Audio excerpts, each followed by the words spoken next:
Good morning, millennials. Pussy PSA! Pussy PSA! Tense up! What's going on, Turdy Lou? What's going on is that today we are joined by TikTok sensation, good friend, might I add, Jake Shane. You might know him as Octopus Lover 8. Is there an 8? Hey, Jake, how you doing? Girl, I'm good. I'm fucking tired, but I'm good.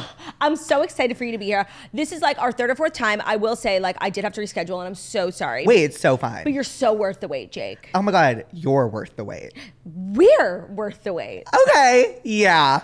I'm obsessed with you. I have followed you on TikTok, like, not to make everything about me, but like I feel like I saw something in you early. Like I feel like You did. I was an early TikTok follow of yours. You were an early pussy. I was an early pussy. And you have just blown up over the last, what, like 6 months? 6 months. I think exactly 6 months. How many TikTok followers do you currently have? Let me think. 2.4. 2.4 million. I'm so, like, jealous and not even like a little happy for you. I'm just jealous, you know? Yeah, I am the most jealous person alive, by the way. Normalize being jealous. Normalize fucking being jealous. I'm so jealous and bitter about everything. No, like whenever I see like other people doing things, I'm like, why isn't that me? Why isn't that me? That should be me. Holding your hand. Oh, you have a nice voice. Oh my God, thank you. Okay, so you blew up on TikTok now. Of course, we're literally like the official podcast of TikTok. So You are. Everybody here like pretty much knows. But we know we do have, you know, a bit of an older crew, the Instagram Reels listeners. Right. So for those who may not be familiar, tell us your story, Jake. Okay, so like my life story or like No, yeah, like your career, like your career story. Okay, so basically I was at USC and I was interning at a record label and I had like a year off before I could like my internship was over and like I couldn't start full time. So they were like, okay, like Do something. And I was like, okay. So I was like leaning into like college. And then I was like, I'm really bored. And I was at my friend's mom's birthday dinner and the octopus came. And I'm like, oh my God, this is just like such a perfect time. Like the octopus as in the dish. Yeah, the puss came. The puss came, okay. And I was like, I turned to my best friend Alice. I was like, I need to like start this Pass the Puss thing. So I tried to set up Pass the Puss was taken. Sad. And I was like, weird. And then I did Pass That Puss, which like has a better ring to it anyway. Like I'm not bitter. Pass that puss. And I started basically just posting photos of octopus and rating them out of 8 tentacles. And then I like started posting like videos kind of. And one night something just came to me where I was like, oh my God, you should like do a call and respond. Yeah. And so I did that. And then like I didn't really think anything of it. I literally had like 50 followers. And then like one person came up to me on a night out at like the college bar. And I was like, oh, so like I have fans. Oh, so you remember the first time you were approached? Oh yes, her name is Alexis. I remember too. I don't remember the person's name. I was too busy thinking about myself. Yeah. And how my life was about to change. No, that I literally got home and I was like, so I want everyone to know I have a fan, and everyone was like making fun of me, and now look at me, now I'm on the toast. No, literally everyone can eat your fucking ass. Literally. I'm so glad you remember that moment because it's kind of, it's like, it's a transitional phase where like Right. somebody who doesn't know you recognizes you. I was in a casino and this person was like, are you like, and honestly it was really embarrassing because I was at like a table with like gamblers and they were like, what is going on? And I was like, honestly, sir, please don't talk to me.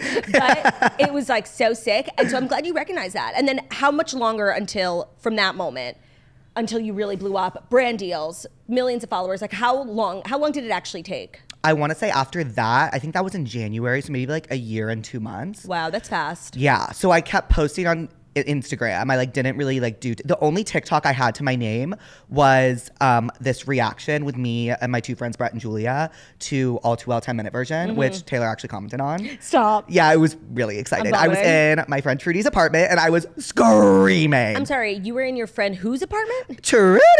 Her name is Trudy Lou. Trudy Lou. You have a best friend named Trudy Lou. Yeah, she's actually here. Yeah, I know.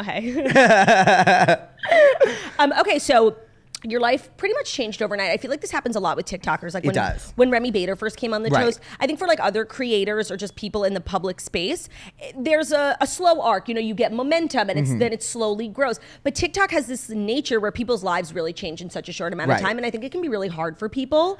It's really fun if you can handle it. But I think there's obviously like a really dark side to it. So I'm curious like how your life-changing, really on a dime, has been for you? Like, have you struggled with it, or is it all fun and games? No, I've definitely struggled. Like, I was like, well, because I'm such a planner. So, like, I had, like, my plan in my mind. Like, I was, like, I was going up. Like, I was gaining followers, like, slowly but shortly. Like, but so I was, like, Slowly but surely. Help. Slowly but surely. Slowly but surely. I'm done. And I was like loving. I literally thought I was like the most famous person in the world. It's so crazy, like what you can concoct in your own mind when you're so obsessed with yourself. No, I mean the story of my life. Yes. Everything. Of my life. I take her home. I drive all night To keep her warm inside. Don't be afraid. It's frozen. Continue. That was awesome. I had like 60,000 followers and I was celebrating 60,000 followers. It's huge. Yeah, and I was like, oh my God, let's do my favorite thing and let's have everyone tell me I'm a good actor. So comment stuff you want me to act out.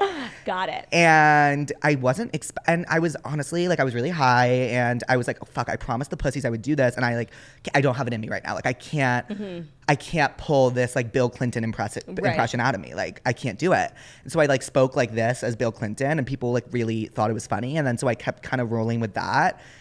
And I got 1 million followers in a week. In a week. Yeah. And I was like, so crazy. It was crazy. Well, honestly, I remember just watching it like at a vantage point. Your video, it's really crazy how like the TikTok algorithm, when it works for you, like it'll serve you to everyone. Right. And I felt like in a matter of hours, you were everywhere. No, it was crazy. But the thing is, I thought that that's just how TikTok worked with everyone. So I was like thinking, no, it's not. Trust, some of us are out here trying so hard for, so for I 300,000 followers. No, but I thought like all like the TikTok famous people, like I thought it like that just because like Charlie has like 100 million followers. Right. I just thought like I wasn't really thinking that hard, but I was obviously like so excited. And then obviously you're like, it's like, and then it's just like, okay, it's your job. Right. Because overnight, it becomes just like a career. Yeah, well, because the guy I was the assistant for is now my manager. Right. So That's so crazy. It was like a really quick, okay, turnaround. And he was like, I will do this for you. Let me ask you another question. So I put you in the category of people who like blew up overnight with like Emily Mariko. Right. Alex Earl. Yes. Do you, Emily and Alex have a group chat? Like, have you...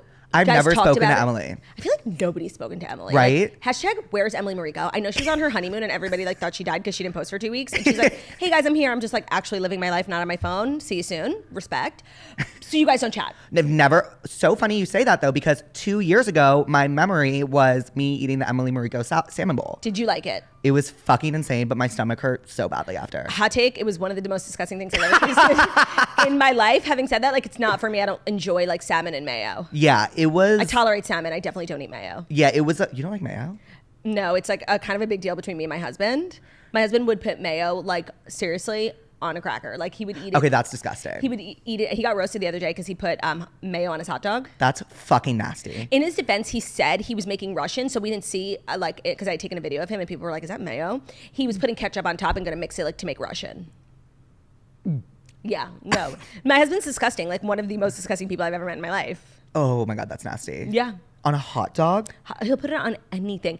And then like when we first started dating, he roasted me because like I was over at his place. We had like drank the night before. And so before he woke up, I was ordering bagels because I was fucking starving. Yeah. And I didn't really like know his orders for stuff yet, but I know he loved tuna. So I got him tuna and they were like, do you want to add stuff? And I added a bunch of stuff like lettuce, pickle, Russian.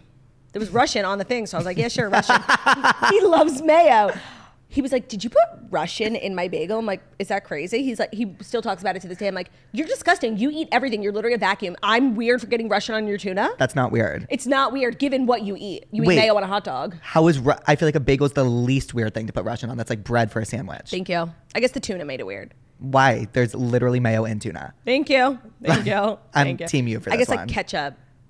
No, I stand by what I did. Yeah, you should because that's the least weird thing ever. How did we get here?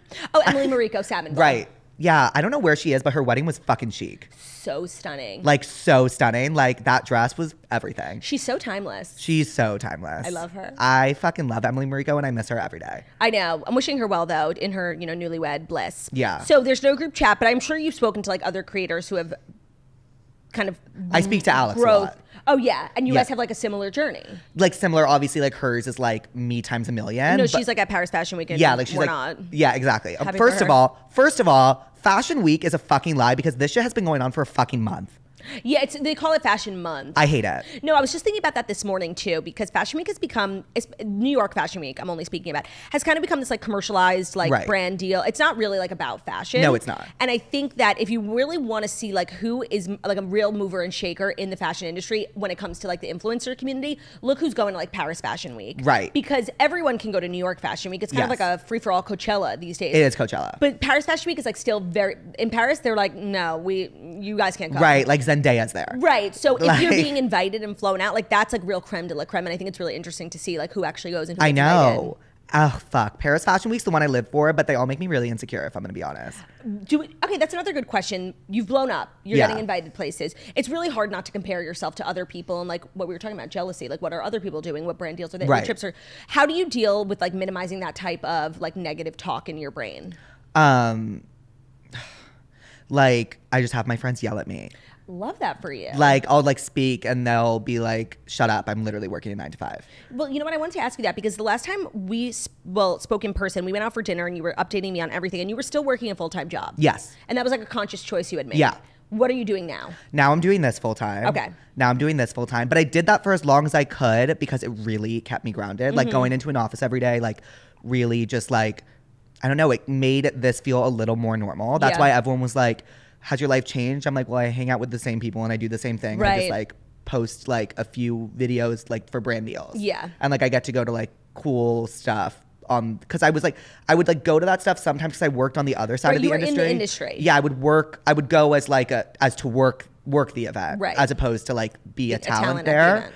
So like that was different. But yeah, now I'm doing this full time, which it's honestly like it's been a little like leaning into it fully is a lot. It's easier on my head because like when I was working a full-time job and I was doing this, it was like literally Hannah Montana. How do you prioritize? Yeah. Yeah. And I was like, what's happening? Like I'm literally getting high in bed at 3 a.m. and making a video that gets 1 million views and then like waking up at 6 and going to work. Exactly. Yeah.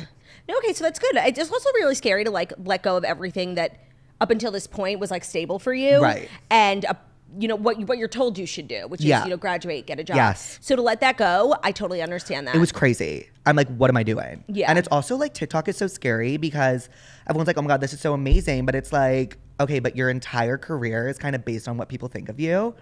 And it is fucking scary. Okay, so let's talk about that. Yeah. First of all, I feel like relatively, and maybe it's just because my bar is high because I've like, you know, been canceled 1,000 times. I feel like your situation doesn't look that bad. But again, that's just my outside perspective. Right. Like, do you get hate?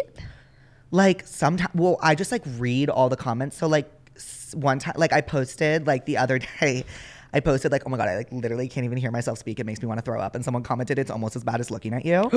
No, I hate when they get like creative with like a really good slay because like you want to be mad, but like they really got you. No, you know? one time someone like that's so mean. You're so good looking. Like everyone can eat your ass. Thank you. But when like commenters have sass and like you know how to use language, it hurts even more. Oh, one time someone commented, I was like upset about like these 2 gay people dating because like I'm not dating anyone, and I was like, yeah, jealousy. Mm-hmm.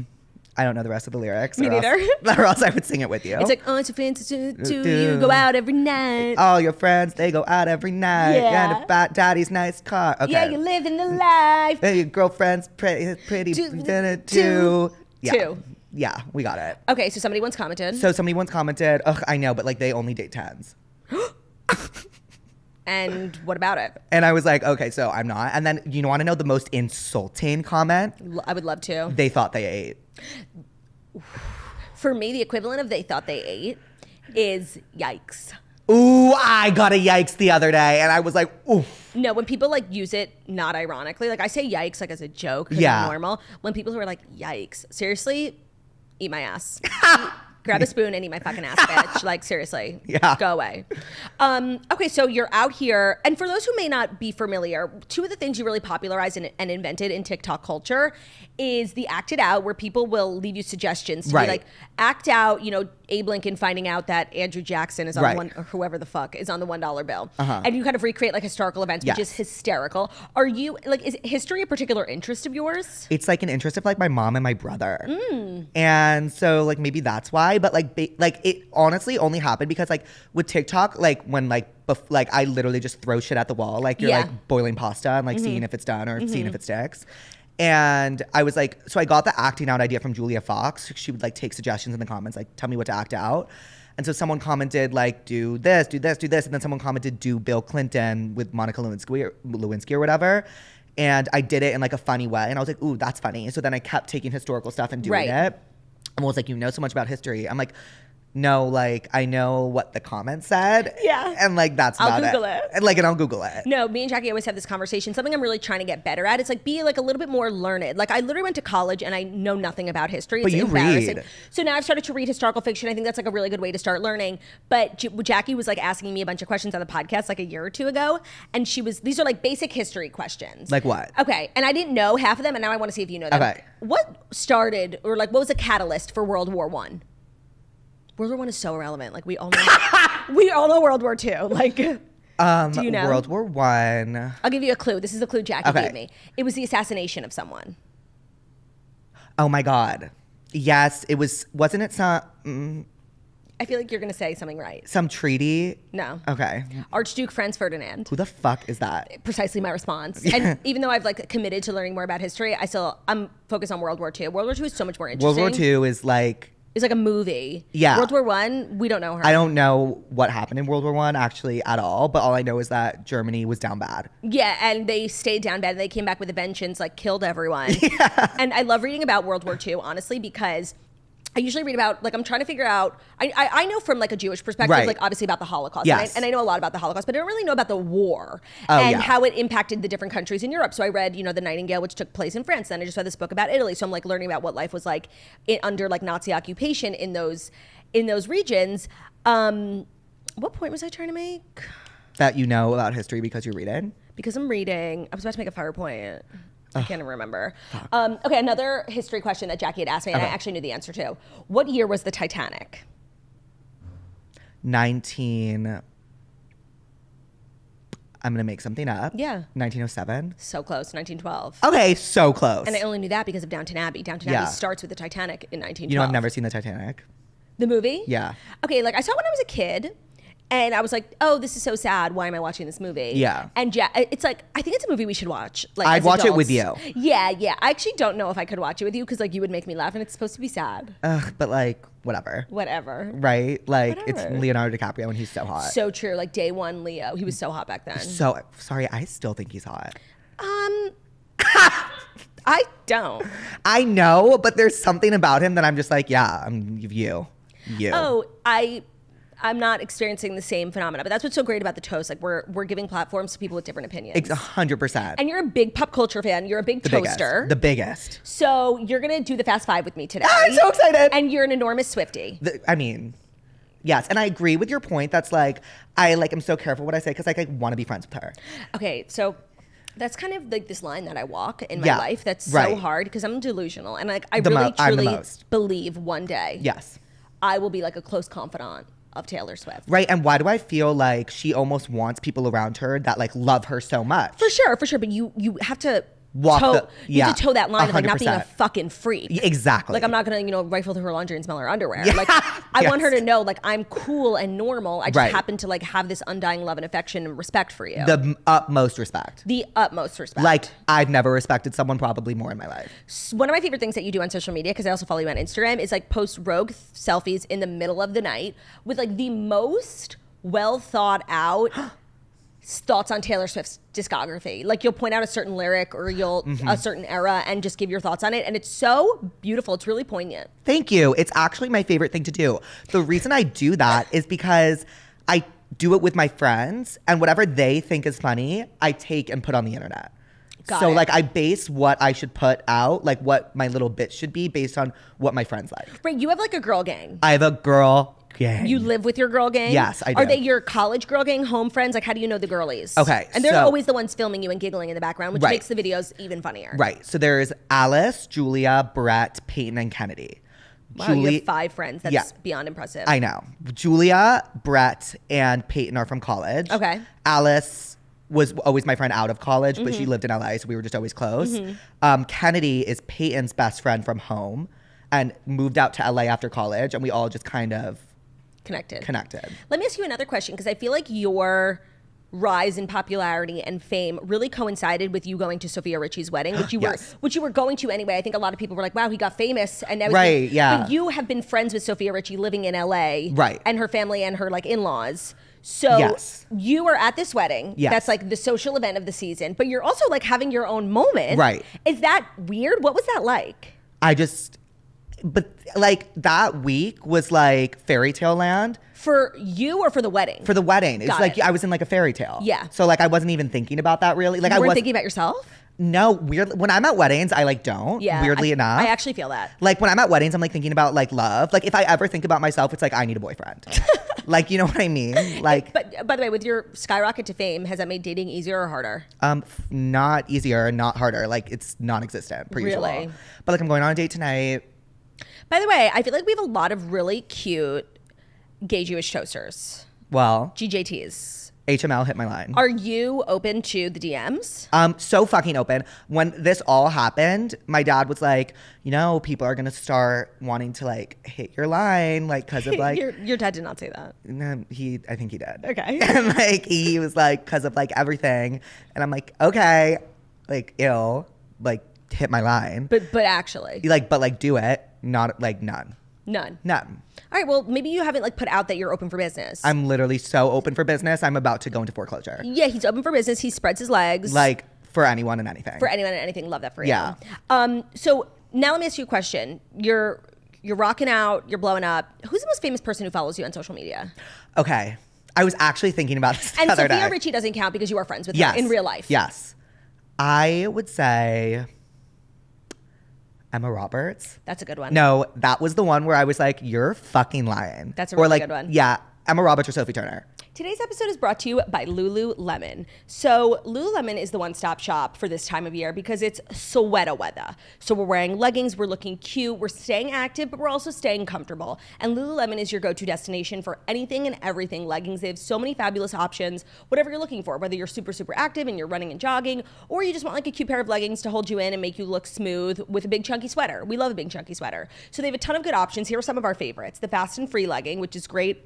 It's a really weightless on-body sensation. It has great coverage. It's powered by their new Luxe fabric. So this legging is designed for those that are looking for complete freedom when you're running or jogging, super, super active. You'll feel held in. You'll feel tight. They won't fall down, but you'll be able to move and have a wide range of motion. Those are the Fast and Free leggings. Also the Wonder Train leggings, which are designed with one of Lululemon's most innovative fabrics, which is Everlux. It's their fastest drying fabric. So if you're more of like a sweaty queen or your crevices get a little moist, we've all been there. There's nothing to be ashamed of. The Wonder Train leggings are for you. They allow you to work hard and feel dry, so you can effortlessly transition from sweat to street. It's great for any activities, whether you spin or you're super active and you're just like a sweaty girly. Like there's really nothing to be embarrassed about. My favorite pair of leggings is the Align leggings. I happen to just love the Align collection from Lululemon, so that's always where I am drawn to. And this is like, you know, if you like to wear leggings, but you're not necessarily running 26 miles in a marathon, you're just running to the grocery store, which sometimes can feel like a marathon. So those are designed by the Nulu fabric, the Align leggings. They're designed for the person who wants a lightweight, low compression yoga solution, but that's also versatile enough for casual wear. So get into the Lululemon leggings at lululemon.com. There's truly something for everyone.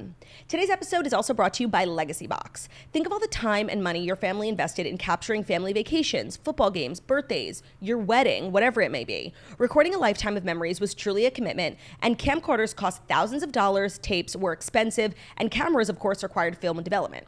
So Legacy Box exists to preserve your family's recorded moments digitally, ensuring that they're safe forever. So however old you are, we personally grew up in like the VHS era, so all of our home videos from when we were kids were in a huge box in our basement, just gathering dust. Honestly, there's so many elements that, like the heat, if there's a flood, it's really kind of like dangerous to just leave your family's memories chilling in an attic or a basement, you know, leaving it up to the elements. So we ended up doing Legacy Box like a few years ago. It was the best thing ever. We put all of our VHS tapes in a box. We got them back on a thumb drive, and we just literally hooked it up to the computer and then to the TV. It's stored there forever, and we just all sat around watching like these moments of us singing, you know, the Spice Girls, moments of our dad. Like, it was really, really special. So don't let another day go by with like your VHS and old home memories just sitting in a box. Legacy Box is a simple and safe solution to digitizing all of your memories. And when you go to legacybox.com/toast, you can enjoy 40% off when you get started with Legacy Box today. The process is super easy. You send in the tapes, the pictures, whatever you got, and their team will professionally digitize everything by hand in the USA, and you'll get it back on the cloud or the thumb drive.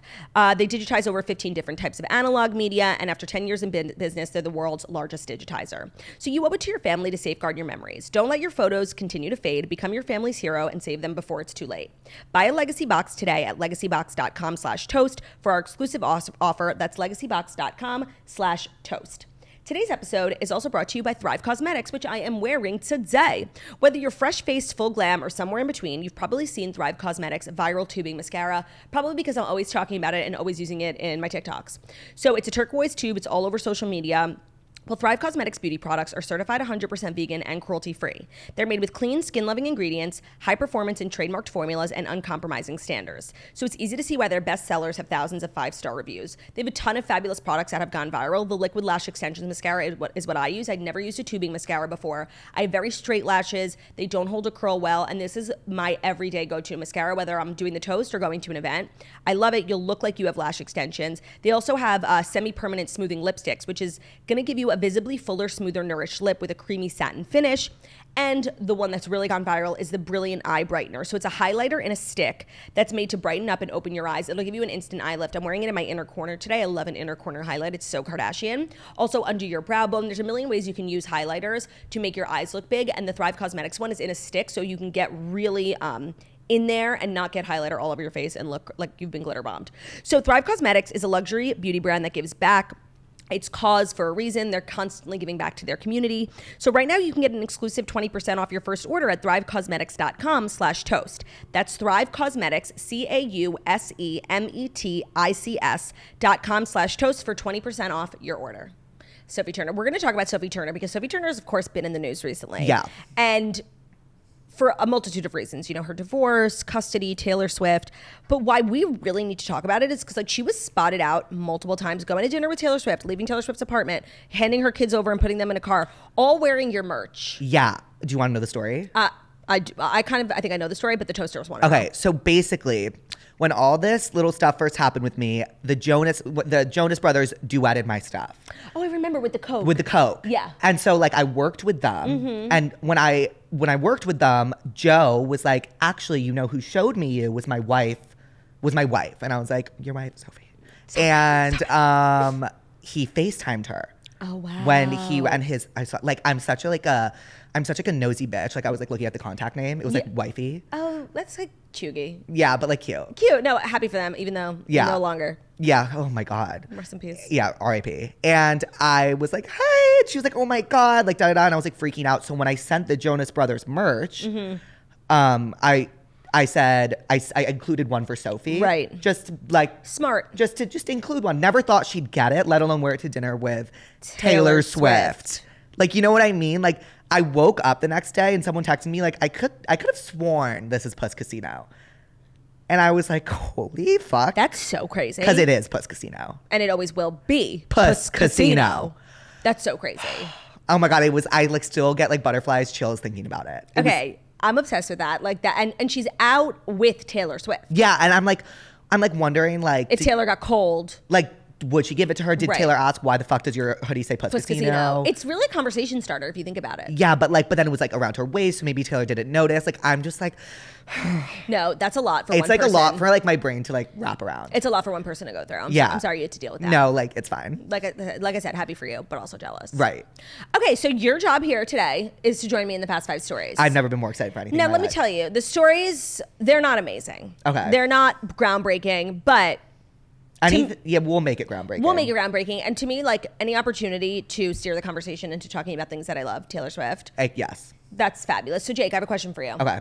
Are you ready for the Fast 5 stories? I'm so fucking ready for the Fast 5 stories. Let's fucking go. First story, of course, we have to talk about Taylor. And for those who are like, stop talking about Taylor. No, and there's only one story, so just calm down. The ratings are in at the Chiefs-Jets game. Oh, okay. So they have hit a new high for the regular season. 27 million people tuned into that game on Sunday. making her second week cheering on Travis Kelce. So the game featuring the Kansas City Chiefs versus the New York Jets averaged approximately 27 million viewers, making it the most watched Sunday show since the Super Bowl on Fox in February. The power of fucking Swifties. It's so crazy. I will say it also, like, I don't know how sports ratings work. Right. Because I'm trying to get into football, like, for Taylor. So last night I watched another football game. Oh. It was so boring. It's so oh my God. boring. There was like nobody famous on the team. And one team was so much better than the other that like it wasn't even like a competition. Yeah, it's like, why am I watching? And everyone was like kind of being bad at their jobs, like catch the ball. Like it's not, I was confused. So compared to I went to the game on Sunday and it was actually so interesting. Like there were so many different celeb players, of course, like Travis, but then the whole Aaron Rodgers. Patrick. Like there was a lot of celebrity energy. And both teams were playing so good till the very end. We were like, who's going to win? Who's going to lose? So maybe that would have made the ratings high anyway. No, but then it's Taylor. It's Taylor. It's fucking Taylor. I walked into, Brett always watches football, but I walked in to Brett watching it and I was like, what are you doing? And she was like, well, I'm watching for Taylor. Yeah, of course. And I'm like, honestly, yeah. Yeah. What are your thoughts? Now the NFL is getting like a little bit criticized for how they're interacting with this whole Taylor Swift saga on social media, like changing their bio, making like their Twitter banner pictures of Taylor, making a lot of TikToks, the MCs during the games. Like, what are your thoughts on it? Like, are they going too far? I think it's like a little much. I think like, what the fuck are they supposed to do? Like, I know. Everyone's talking about it. If this they is didn't, uncharted territory. First of all, it's uncharted territory. And if they didn't do it, everyone would be like, oh my God, the NFL should have lent into the Swifties more. Yeah. You know what I mean? They should be leading in, but I do think they're taking it like a tad far. Like, no, I think for sure. They're forgetting that they're the NFL, like a major billion-dollar media company who is successful with and without Taylor. And I love that they're getting involved, but now it just feels like a little much. It does. But why do I kind of love that they're forgetting they're the NFL because of Taylor Swift? Me too. And I love that like they're kind of bending the knee and like acting like fucking losers for like a girl. Yeah, I love it. And I love how angry boys are getting about it. Oh my God. So last night at the Giants game, they played, I think during like a timeout, there was a commercial or something on the screens that included Taylor Swift and the entire stadium started to boo. Shut the fuck up. And the Giants lost by 30 points. And so when you're toxic and negative, like you get out what you put in. That is disgusting. It's disgusting. It makes me so mad. Like, first of all, we're only talking about your losery ass team because of Taylor. Booing. So, first of all, you're welcome. Second of all, your team sucks. So why don't you focus on that, bitch? First of all, and second of all, if you watch Miss Americana, which the entire country has, you know that at the 2009 VMAs, she thought everyone was booing her. So that's incredibly triggering. Yeah. Also, like, I don't get it. What do you not... Oh, you're going to pretend like blank space doesn't fucking slap? No, I'm so sick, honestly. Like, of people pretending like all this hoopla for Taylor is not warranted. It is so goddamn warranted. Honestly, I think we should be doing more. We should be doing more. And she deserves... Like, people forget. Like, people are like sitting here acting like Taylor Swift. Like, she has been at this since she was 12 years old. Yeah. Lest we forget. Like, 20 years. Like... She was meeting every single fan, fucking writing every single song. 14-hour meet and greets. She has worked her fucking ass off for this moment right here. Like, let her have it. Let her have it. And it just like this whole philosophy, and I think it's mostly by like men who are very dismissive of Taylor Swift as an artist, a person, and also like the culture and the fandom around her, being like, oh, you're crazy, or like you're just obsessed with her. She's just blonde and tall. Like they minimize it, and it really actually bothers me because I can speak from my own personal experience, and I think a lot of Swifties can. Like, just the testament to like her work, it's so powerful, it's so good. She does it all herself. Like, they just act like it's like they're very flippant about it, and it's like, you know, teenage girls shrieking for no reason. Like, fuck off. Well, teenage girls shriek for the Beatles too. Right, and Elvis. Yeah, like, do you think Elvis is overhyped? No, John? because he's a boy. David, do you think the Beatles were just a little too overhyped? Honestly, no, you don't. In the moment, they probably would have. For sure, because they're dumb and they can't people think critically. undermine. I think I saw like Tink say this once. Like, people undermine like female joy. They do, and I think also like the even I feel like I remember this with One Direction. There was so much hype and like so many young girls like streaming, and you just minimize like young girls. And Taylor Swift's fans are now of all ages, but they started out as young girls because they were girls who were her age. And things that like young girls like enjoy get minimized and diminished and thought of as stupid. Right. When at the end of the day, like those young girls are like, they're gonna grow up and be adults, and they're gonna enjoy the same things that they enjoy. So shut up. Yeah, shut up. And you know what? I think like a lot of the way people act at football is really fucking unreasonable. Unreasonable. You're getting arrested at a football game, like. Get therapy. You're really mentally ill. No, you're starting fights. I saw literally this woman beating up another person just from another team. Why? Because they like disagreed? Right. Like, it's like Stan Twitter getting help. a physical fight. You think we're crazy? Like, you literally you put your fucking family finances you put your house in foreclosure. You lose your child's tuition because you're betting on fucking a game. You're putting together fantasy leagues. Like, I could go off about NFL fans, but I don't, because I understand people have their fucking interests. Yes. I understand that. So get a fucking grip, Chad. Oh my God. Yes. Not me spitting. No, you just spat. Oh my God. No, but agreed. And also, like, people forget that,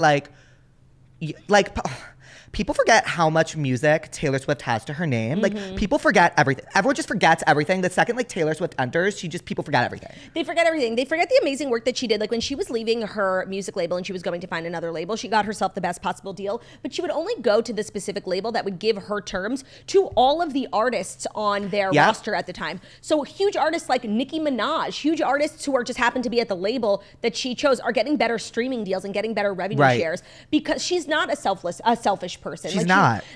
She's so charitable, and she's not annoying about it the way that other people are. Like, I'm just really tired of having to explain myself. Wait, same. Like, I'm tired of saying the same thing ever, which is that she's the biggest superstar in the world, and she's also, like, she's relatable. No, and let's, like, stop pretending like it's this, like, mysterious anomaly why she is the biggest star in the world. Like, she's incredibly talented. Nobody questioned the Beatles. Nobody. So, like, stop. Also, this is just like my favorite thing about her. And like, people like I don't just love her because she makes a fucking banger. I love her because I've never seen someone be so confident in their own creativity and like exert it with such like confidence and power. Yeah. It like makes me want to like be creative in my own right. And like, she is such a hard worker, and then she like treats all those around her well. Like, the fucking bonuses she gave to those drivers that drive her fucking tour, like dancers, everyone on the tour. And like, did you see that fucking like talk show clip that resurfaced where they were like, I mean, you know, backup singers don't have health insurance, and she was like, well, mine do. Yep. Like, obsessed. She's here for a reason, and I'm done defending it. No, I'm done. And I like how we're like defending ourselves and nobody's coming at us right now. Yeah. Like, we're just preparing. We're preparing because this is the life of a true Swiftie. It is the life of a true Swiftie. Like, I remember in college, people would be like, what? Like, oh my God, you guys are like sick for her. And now you are. I love to see people eating their words. Yeah. And now you are.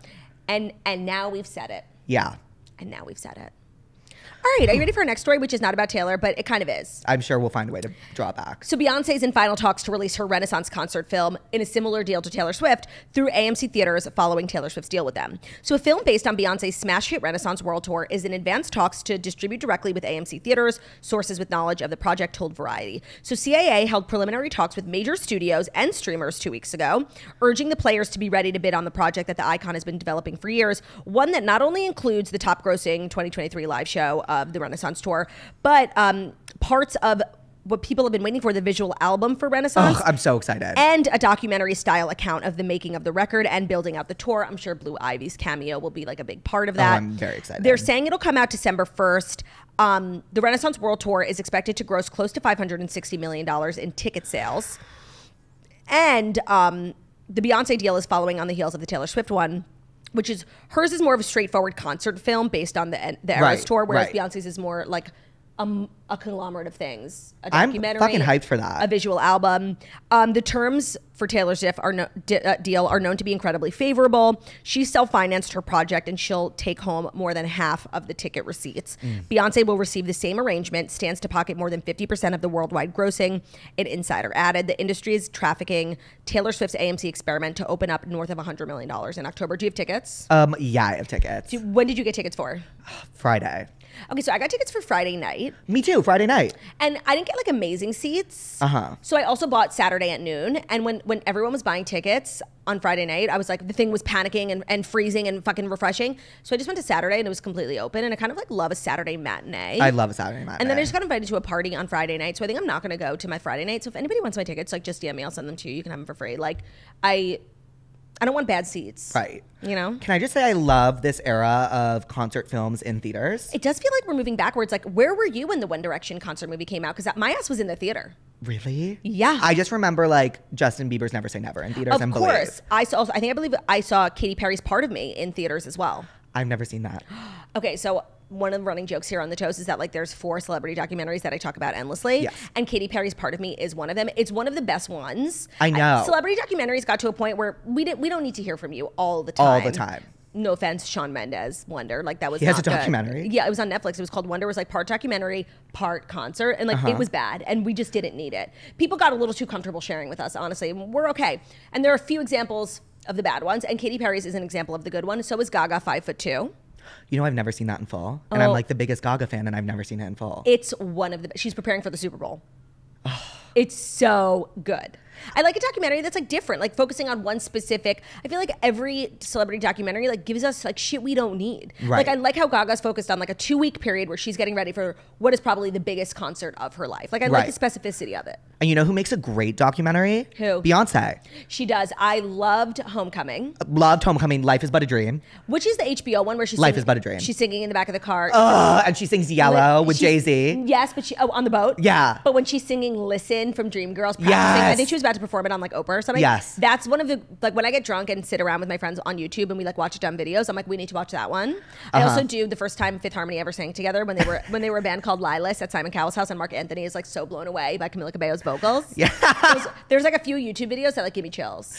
Ooh, I have like a few go-tos like that. What are they? Like, well, similar. You know when Beyonce sings Halo acoustic and she's like on the drums? Yes. Yes, that's one. Another one is... Oh, another one is 1989 tour when Taylor Swift brought out Mary J. Blige to sing "You Said I'd Never Be a Leader." Yeah. So good. And aside from YouTube videos, my go-to is Miss Americana. So good. Just because I quote it, it's easy, I fall asleep to it, whatever. But like as far as like YouTube video goes, I honestly watch a lot of like Vine compilations. Love that. A lot of people don't know the 1989 World Tour, which was released exclusively on Apple Music and then like scrubbed from the internet forever, is on YouTube. It is. I watch it every time I get drunk. Of all the movies Taylor has put out, like 1989, we had Reputation, we have Miss Americana. What is your favorite work of film work that Taylor's released? Miss Americana.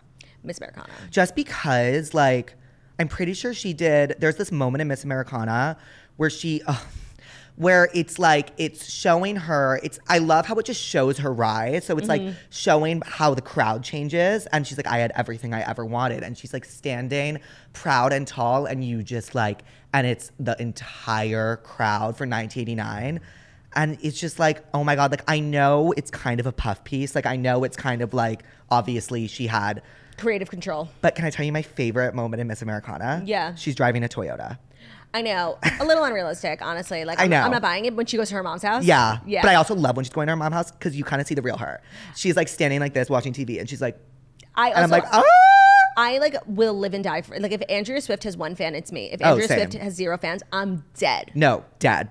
I love her. I fucking love that whole family. Me too. I don't really feel like I know Austin. At all, yeah. Okay, not us like veering away from the story. You were saying how like it's crazy how everyone's going now like doing ticketed theaters instead of streamers. I prefer the ticketed theaters because, okay, well, I remember. Do you think it has to do with the strike or it's because they're getting more money? No, I think it's because they're getting more money. Yeah. And I think it's because like they're realizing, I honestly think after the pandemic, they were like, wait, people like the theaters? Oh my God, I thought people liked streaming. And we missed it. Yeah, everyone missed it. So now everyone's going back to the theaters. And Billie Eilish did a concert film. On Apple TV, right? No, yes, but she also did like the Happier Than Ever tour in theaters. Oh. And her fans were like, there's like these viral videos of like her fans like screaming and jumping up and down like in the theater, which is obviously going to be Taylor Swift and Beyonce fans. Yeah, I feel like it's going to be a little annoying to be at the Eras tour. I'm Like, scared. No, I want to sit back and enjoy it. Like maybe you can like hum. Oh, but I think people are there's gonna be gonna standing up dancing. I mean, there's going to be a lot. Like honestly, I find it really annoying. I just want to enjoy. Right. Like we're not at a concert. We're in a civilized theater. You know what I'm so excited for? What? To see in high quality the fucking opening. I know, chills. Lover. Do you ever go back and just watch your videos from the Eras tour on your phone? I barely took videos. Good for you. I barely took videos. Which shows did you go to? I went to Vegas. And then I went 3 nights in a row in LA. Nice. And I got the fucking sickest surprise songs. No, I did. No, what did you fucking get again? I was so angry. When I was in Nashville, I got... Talk about jealousy. I got 15. No, and Abigail was in the crowd. And Abigail was in the crowd, and she like changed the lyrics. And then I got, what was the second one? It was 1989. Oh, Out of the Woods. That's not fair. And then in New York, I got Getaway Car and Maroon. That, by the way. And then in the second night, I got Holy Ground. Yeah. And then one, I think I peed during it. I think it might have been False God. I think it was False God. Yeah. What did you get? So my first one, I got Our Song, which was like cute. I want Maroon. Everyone knows, like, I want fucking Maroon. And then the second one was like Snow on the Beach. Cute. It was good. She was like talking about Lana, which was exciting, but Lana like wasn't there. Didn't come. Yeah. And I was like, okay. And then what about LA? LA, okay, if I'm remembering correctly, the first night I got Dress. It's good. It was. It's good. I'm not even the biggest Dress stan, but she didn't. I love it when she doesn't introduce it. She just goes, our sacred moments. Yeah, no, because when she doesn't introduce it, it's because there's so much to be said. Yeah. Carly. Carly. Right. Carly was there on night 3. Oh, yeah. That was in crazy. In the stands. And then apparently she got moved. I don't know. We'll talk about it. Well, it happened at my show. Kate Upton was sitting right behind me. And I'm like, what are you doing here, girl? Like, get down there. And did she move? And then Molly Ringwald, we were right in front of the celebrity tent. So I was just watching everybody come in and out. Uh-huh. Molly Ringwald appeared to be on the phone with Kate Upton and like had her escorted down. Okay. Not Molly Ringwald saving the day. Saving STD. Saving the day. But I got Dress. I'm trying to remember. I got King of My Heart, which was fucking insane. That's really hard for me. Yeah, it was fucking insane. What else did I get? Oh, and then I got New Romantics and New Year's Day. New Romantics. Yeah, which was... it was fucking amazing. What show got Evermore? All my waves are being crossed. Is there a line that we can just go across? And when I was shipwrecked, I thought I'd give you. So good. Like that was last. Oh, I got Exile. Ooh, which was good. That's good. Yeah, it was like sick, and like the crowd was singing. No, the crowd was like singing her part back to her. Right. It was beautiful. Like fucking sickening. No, like the Eras tour was the best nights of my life. That was like, I was like, my Coachella, I'm like, night 3, like, gotta go. Yeah, literally Coachella. Yeah, it was Coachella, and like also 1989 Taylor's version's coming out on my birthday. Not to be like pitting women against women, but whose movie do you think will make more money, Beyonce's or Taylor's? It's really hard to know. I don't know because their tours are so neck and neck. Yeah. But you know that they both like basically saved the economy. I know. I do think it'll be more about like behaviors in like Taylor Swift's fans are who's more likely to go to the theater? Taylor Swift fans or Beyonce fans? I think both of them. Yeah. I think both of them. They honestly, if I have to name the 2 most loyal and dedicated fan base, it's the Beehive and the Swifties. And the Toasters. Yes. Today's episode is brought to you by the Inky List. Skincare can be confusing, and with all of the complicated beauty jargon, it can seem nearly impossible to figure out what is actually best for your skin. Now, you don't need to figure it out on your own because you can shop with confidence with the Inky List, an award-winning, science-backed skincare brand that has the right ingredients at an affordable price to get the results you're looking for. Whether it's targeting acne, reducing fine lines, boosting hydration, the Inky List creates a unique skincare routine that really works, so you can meet your skin goals. If you don't know where to start, your first stop should be their online skincare quiz. They'll answer any of your questions so you can make better decisions about your skin, like do I really need a toner? What is polyglutamic acid? Or is skipping moisturizer making my oily skin worse? You can get a whole new skincare routine for under $30, and if you already know what you need, you can find products with ingredients that work, like retinol and vitamin C, without breaking the bank. Plus, the Inky List just launched a new product that will take your routine to the next level, their new Plumping Lip Balm. You can get 40% plumper lips in just 4 weeks without filler, just fuller. Check out the before and afters on their website if you don't believe them. Inky List, I feel like skincare can be really intimidating, so just going to a website that's going to do it all for you is fabulous. So right now, the Inky List is offering our listeners 20% off their purchase with promo code TOAST. Go to the Inky List, spelled I-N-K-E-Y, and use promo code TOAST for 20% off your order. That's the Inky List, I-N-K-E-Y list.com. That promo code is TOAST. Today's episode is also brought to you by Game Time. You shouldn't have to worry about when you're buying tickets for your next big event. Game Time is the fast and easy way to buy tickets for all the sports, music, comedy, and theater events near you. With killer last-minute deals, all-in prices, views from your seat, and their best price guaranteed, Game Time takes the guesswork out of buying tickets. So Game Time is the only ticketing app that gives you complete peace of mind with your purchase. You could see the view from your seat before you buy, so you know exactly what you're getting into, no surprises. I love that. You also get all-in pricing, so your total is being given to you up front, so you know you're getting a great deal without hidden fees. What's worse than that? Like, you're shopping on a ticketing website and you find a good price, and by the time you go to checkout, it's double because there were all these fakakta fees. Not with Game Time. They're showing you everything all up front. And you can buy tickets within seconds. They're obsessed with finding you ways to save money, so they have deals on tickets right up to the day of the event, even up to an hour before it starts. It's a great place to find last-minute seats. You can find exclusive flash deals and sponsored deals on tickets for football, basketball, baseball, concerts, comedy, theater, and more. With zone deals, you pick the section and Game Time picks the seats. And the best part is the Game Time guarantee, which means you'll always get the best price. So if you find tickets in the same section and row elsewhere for less, Game Time will credit you 110% of the difference. So take the guesswork out of buying tickets with Game Time, because enjoying concerts or theater or sports should not be torturous, but these days it is. Download the Game Time app, create an account, use code TOAST, and you'll get $20 off your first purchase. Terms apply. Again, create an account and redeem code TOAST, TOAST, for $20 off. Download Game Time today. Last minute tickets, lowest price, guaranteed. Our next story I'm so fucking obsessed with, like I could vomit. Kim Cattrall is stripping down in shapewear for a new campaign for Skims. So, and There's just like that, new campaign every week for Skims. It's so true, but you know what? If they keep slaying the talent department, like, I'm okay with it. Right. It doesn't feel repetitive and it doesn't feel annoying yet. Yeah, they had Ice Spice. That was cool. They just get such good people. When they got the two girls from White Lotus so quickly after White Lotus blew up, they do a really good job.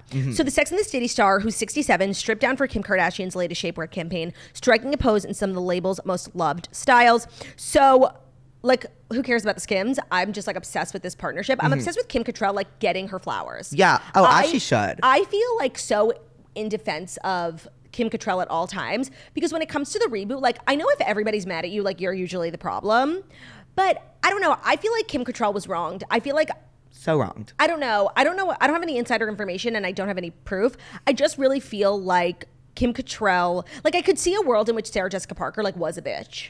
Yeah. And I can see, I mean, like, it's like Kim Cattrall, like, from what I've seen, I'm not, like, the most dedicated Sex and the City watcher, but, like, she was the funniest one. She, like, the thing is, I think the show was, like, Sarah Jessica Parker's show, and Kim Cattrall got, like, a role, and she made the most of it. Yeah. And I think for many people, she was the best character. She was far and away the best actress. Right. She had, like, the most interesting storylines. And honestly, like, in this modern age, she's kind of like the most modern woman, you know? Yeah. She was a business owner. She was very sexually free, very, gender fluid almost when it came to her partners. Like, she was that bitch and she made the most out of her role. And I think, like, there definitely became competition when it was supposed to be Carrie's show. And if you watch a show, like, Carrie's the fucking worst. Like, we hate Carrie. She's a terrible friend, a terrible business person, like, not even a good writer. Come for me.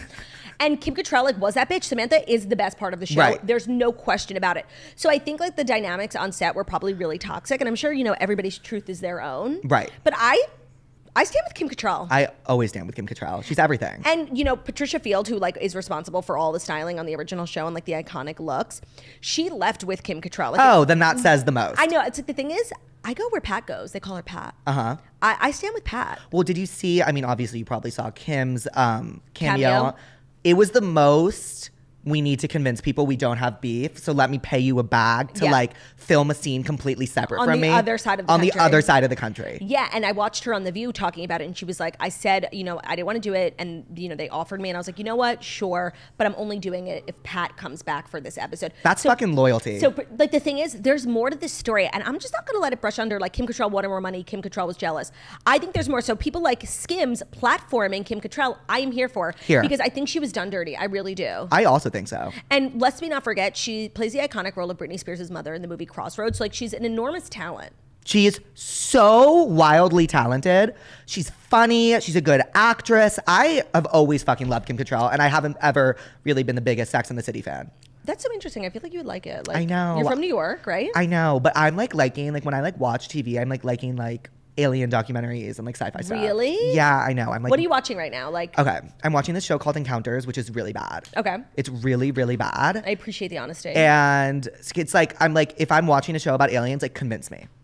Convince me they exist. You want to be convinced. I understand that. Because I'm not convinced. You're not convinced. No. But I'm also watching this show called Invasion, also about aliens. Oh, you need help. I need so much help. You have the best laugh. Like, it kind of scares me. Really? Like, I don't see it coming and it's so loud. I'm like obsessed with it. That's like my real hardcore laugh. No, I'm so honored. You've done it like 4 times. Yeah, because you're fucking hysterical. I love you. I love you. I love you.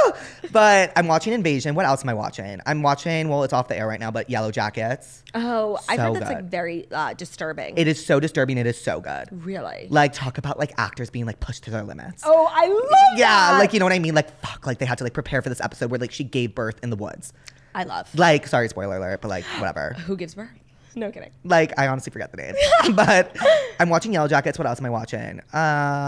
Invasion, Yellow Do you Jackets. want to act? Is that like one of your Yes. goals? Yes. Okay. You want to do like an improv? Okay. Okay. Like with you. Yeah, no, when I was at camp, we had like there was like the drama crew, like they would put on a play, and like so every now and then we'd have to do like drama exercises. Okay, so one of the exercises is you're gonna give us a location, like tell us where we are, like a coffee shop, a restaurant, something like that, and you're gonna give us a word. Okay, you're at Erewhon. Ugh, we're at Erewhon, okay. Say that again? The bill. Can you believe dinner last night that like nobody offered to pay the bill except for me? Well, yes, I actually can believe it because we were at a grocery store. Right. But like I understand because, you know, it's so interesting almost because it's like a grocery store but dinner all in one, which I guess hasn't been done before. No, I'm like a really thin person, and I feel like Erewhon is for thin people, and I just go in there and I feel really like excited to be around other thin people. 100%. It's also like I could eat the mac and cheese and feel like it's good for me. You want to know an actually fun fact about me? Yes. I've never been to Erewhon. Ever? It's really not for me. Like, Uh-huh. It's like a healthy grocery store. But like I am like very like, I get the same thing every single time. We're not even acting. No, I know. Like, We're not even acting because we're so authentic. we're so authentic. We're method acting. What do you get from Erewhon? Okay, you're gonna be like, ew, it's actually not bad. The keto pork stir fry. No, I understand. I'm I'm not a Jew, keto. first of all. No, it's not keto. It's just like spicy pork. Okay. And then I get a side of white rice. Okay, I'm kind of a rice aficionado. Like, Oh, rice the is, most. Rice is my number one favorite food, and I'm very particular about what types of rice. Like rice pilaf, no thank you. I don't need peas in my rice. You don't like rice pilaf? No. What kind of rice? Like rate the rice at Erewhon. They only have one. Oh, actually, no. They have multiple rice. They have cilantro rice. I'll live with it, but I'll pick around the cilantro. Oh, it's not my fave. And then they have jasmine rice. Love. And then they have fried rice. So I would actually go Love. jasmine rice, fried rice, cilantro rice. Okay. You know, fun fact, before I started past that Puss, it was originally going to be a rice review account. Okay, I would have subscribed. I would have been your first follower. I love rice. You want to know what my latest obsession with rice is? Yeah. Rice with truffle oil and soy sauce. Okay, first of all, rice with soy sauce, like at a sushi restaurant. Like I grew up in the city, and like Everything. the cool thing to do was like go get sushi, and like I don't like sushi. Mamoya? So I was right. It was more like haru because I was an uptown Oh, girl. love haru. Love haru. I would always order just like a bowl of white rice at Amami and like douse my rice in soy sauce. It's literally like a delicacy. It's a delicacy. So good. You have to put the right amount of soy sauce on. Yeah, if you overdo it, it could start to taste like Soup. like alcohol. Yeah, alcohol soy sauce soup. Yeah, it's like too much. It's too much. Also, a teriyaki sauce on your rice. Oh, fuck, you need to try the truffle oil and soy sauce. Okay, well, here's the thing. I'm coming to LA in like 2 weeks. Uh-huh. And I think that you should take me to Erewhon. Wait, holy shit. Okay, you heard it here first. I'm not letting you bail on this. This is happening. No, we're going. Maybe I'll vlog it for our Patreon. Like, I need to try like a smoothie, right? But yeah. But like, I don't like juice. Like, Can I be juice. honest? Yeah. Okay, so you know when you like throw up from something, but it's not because of it. It's just like you throw it It was what you up. threw it up. Yeah, the truffle pizza from Serafine. I threw it up on the side of Montauk Highway, and Ben always orders it. It's called the Pizza de Sofia. It's like a truffle sandwich pizza With my the God. white stuff in the middle. When I smell it, I'm on. That's kind of rude of him to do No, that. I'm on Route 27, dry heaving out of a cab. Wait, that's like mean of him to do that. I know. And he like doesn't care either. That's rude because it's so traumatizing. I is. threw up. I got back from a trip and I got Erewhon and I got the Hailey Bieber smoothie just because I was like fucking thirsty or whatever they're calling it now, strawberry glaze. Right. And I got it and it was good, but then I also got the I'm gonna puke. The tuna sandwich. The tuna sandwich, or not the tuna sandwich, the sushi sandwich. Because I was like, I want a smoothie and I want the fucking sushi sandwich. Later that night, I obviously threw up for 5 hours. Yeah, of course. And I threw up the smoothie and the tuna sandwich, so I can no longer Have eat smoothies. or eat sushi from Erewhon or have smoothies. The only smoothie I can have is the peanut butter blast. The only smoothie I can have is a milkshake, and I love milkshakes so much. I fucking love milkshakes. I can only have smoothies when they taste like milkshakes. Have you ever had Sonic? Never. I've been desperate to go. Okay, so I had never had it, but we filmed a mukbang and we were like going to places and there was a Sonic. I'm like, let's go to Sonic. Like, what if we just went to Sonic? And I didn't really know much about the menu there, but it's really like a drinks place. They have a ton of stuff, but they're known for, they do like crazy collab drinks like Dr. Pepper slushy. They have milkshakes. They have regular shakes. So we got like an Oreo milkshake, a Reese's smoothie. It was so fucking good. We also got a soft pretzel. It was the best thing I ever had. I love soft pretzels. Sonic, and it was such a clean, like I had been to like 4 fast food restaurants that day, like just because we were doing mukbang. This one was so, Jackie was pregnant, so like I was one who had to like run in and she was locked in the car and like I would run in and get the food. It was so annoying. Wait, I thought they brought it to you on roller skates. Not in the city. They have Sonics here? It was in Queens. I don't know if there's one in like the borough of Manhattan.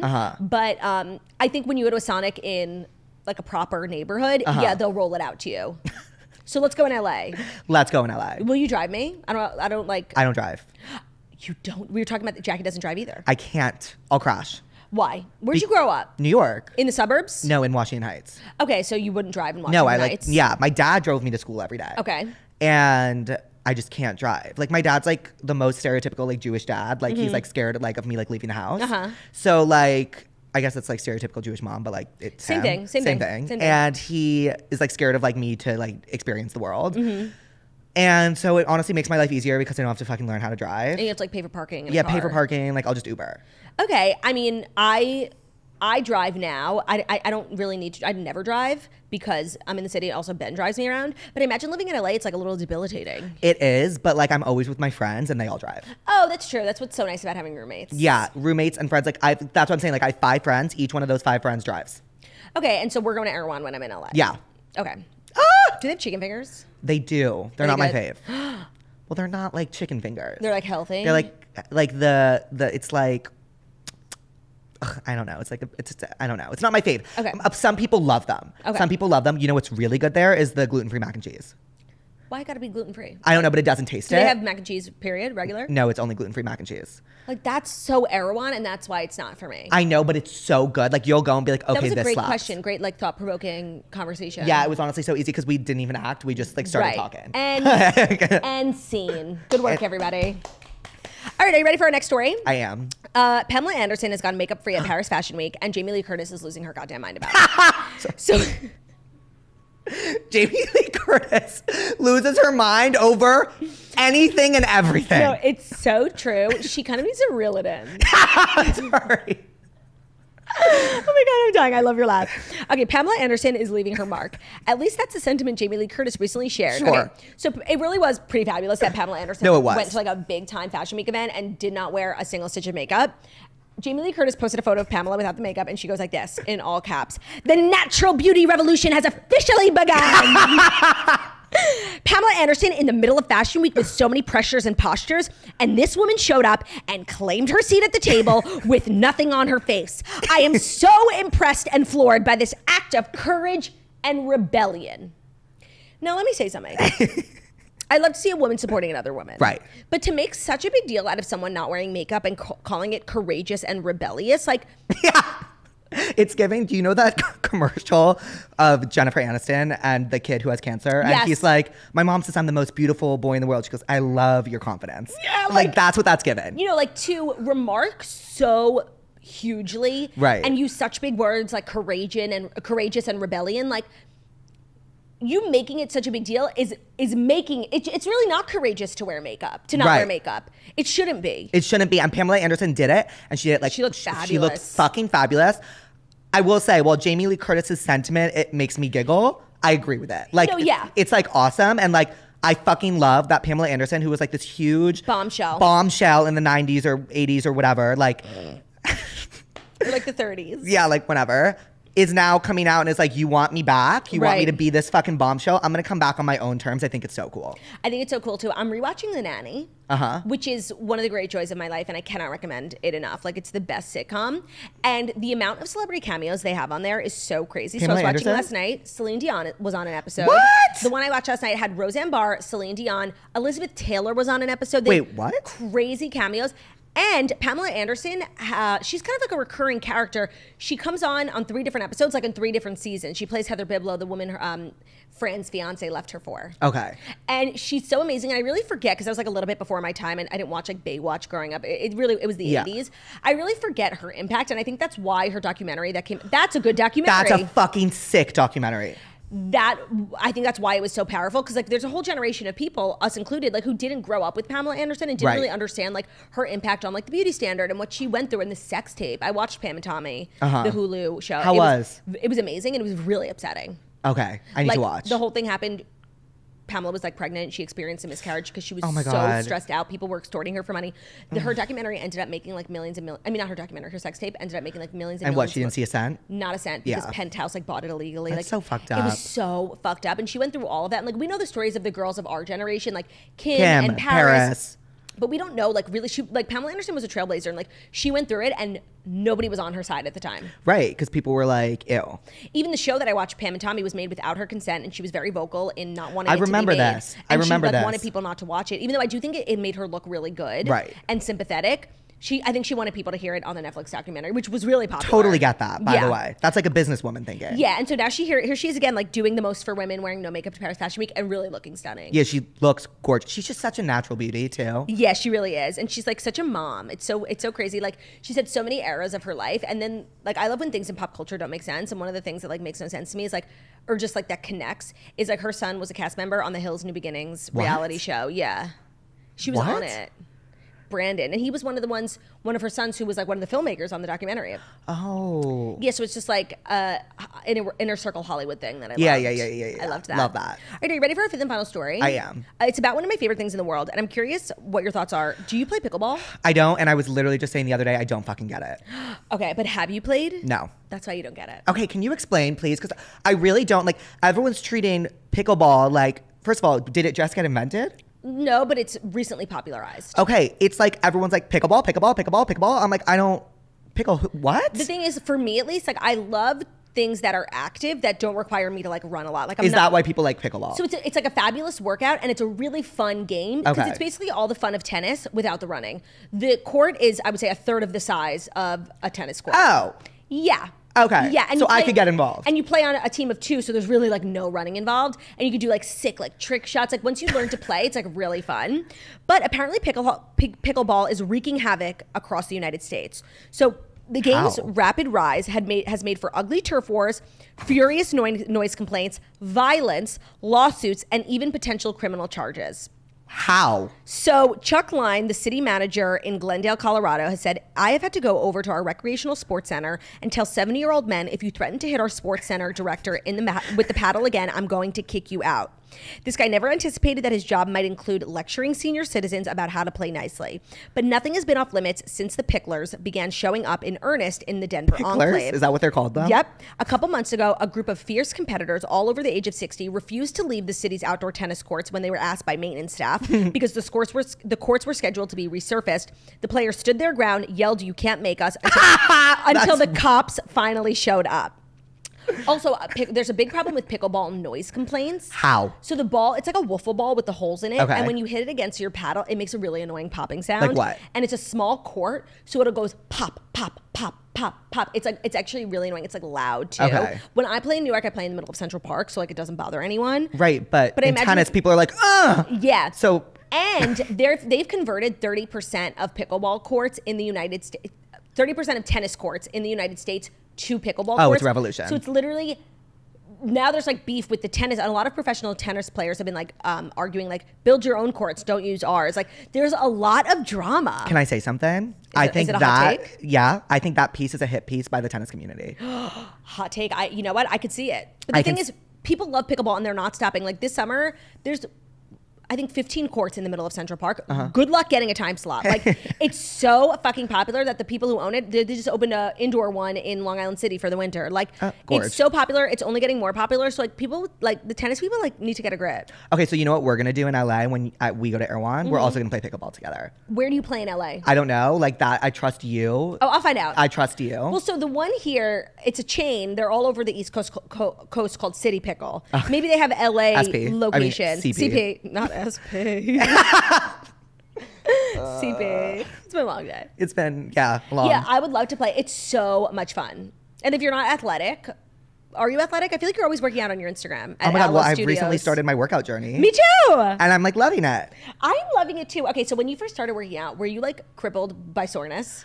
Yeah, and I never moved a day but like in my life. but I would like tell everyone I was sore. Like that was like I wanted to be sore. I was like, oh, like I'm so sore. So I thought the same thing. I'm like, there's no better feeling than complaining about being sore because that means like you're so active. Yeah. But what I've learned now I work out like a couple times a week. Once you're like continuously active, like you don't get sore. Right. So like complaining that you're sore is actually just like making people realize like you're not in shape. Right, and also like it just means you don't stretch, and I don't stretch. Who the fuck has the time? No one. No I one. don't have time. First of all, my workout journey was really bad today. I was supposed to work out before this. Obviously, I slept through it. I don't work out before anything. It's always after. Yeah, I've also started doing that. Yeah. But I played volleyball in high school. So did I. Really? What was your position? Okay, bench.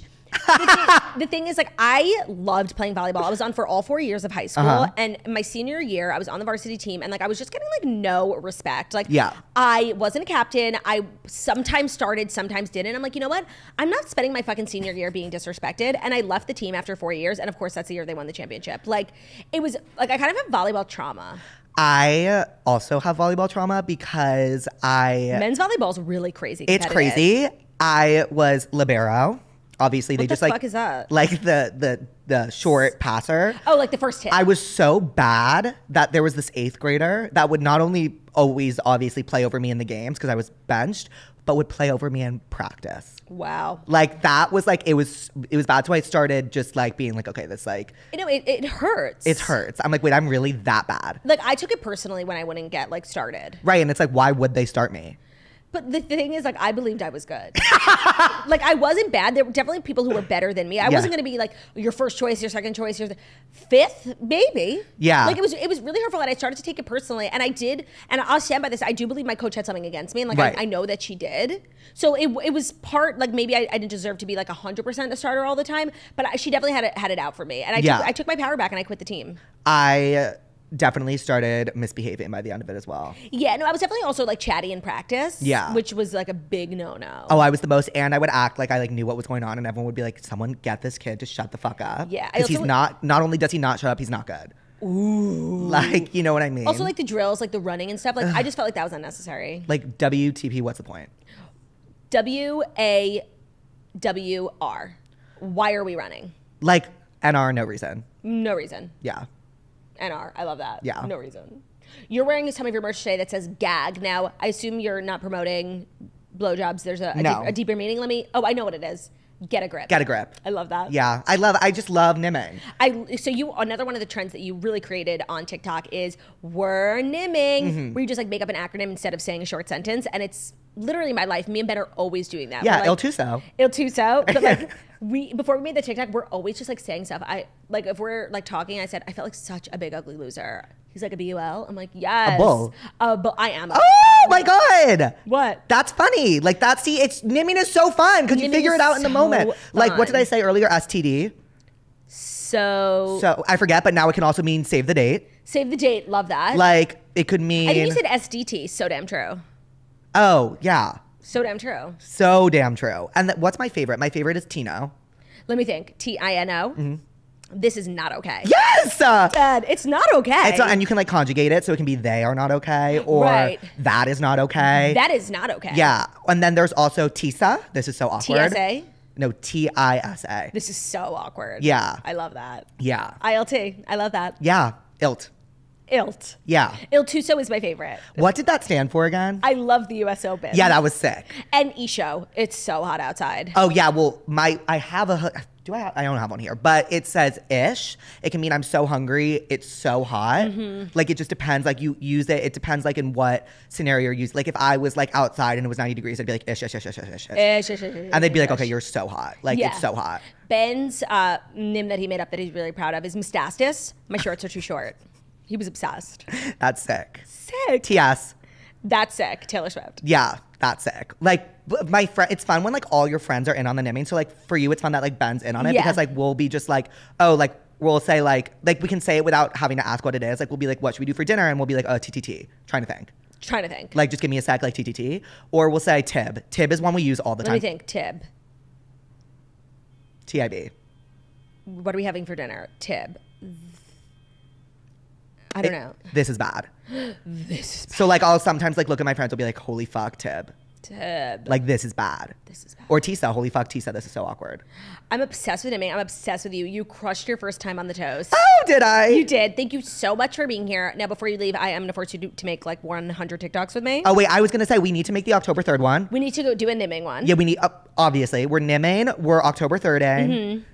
And then do you have others as well? No, just those two. Okay, yeah, well, those are fire. Those are good enough. Yeah, those are good enough. Everyone, make sure to follow Jake on all social media platforms. He's on TikTok. He's on Instagram. Pass that puss 8, right? No. Instagram. Oh, fuck, sorry. Instagram is past that puss, and TikTok is at Octopus Lover 8, octopus with 2 S's for puss. Yeah, I think, doesn't octopus always have 2 S's? No, 1 S. No. Yep. Wow. Yep. Okay.